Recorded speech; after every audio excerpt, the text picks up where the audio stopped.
أعوذ بالله من الشيطان الرجيم.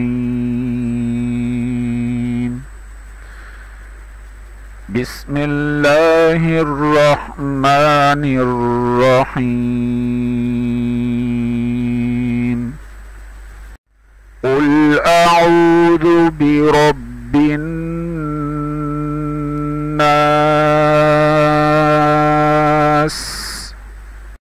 ملك الناس،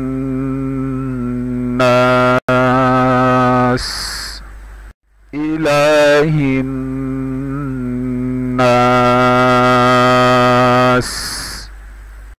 من شر الوسواس الخناس،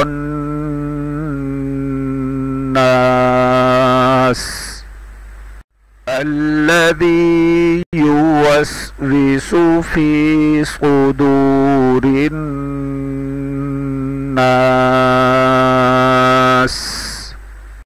من الجنة والناس. صدق الله العظيم.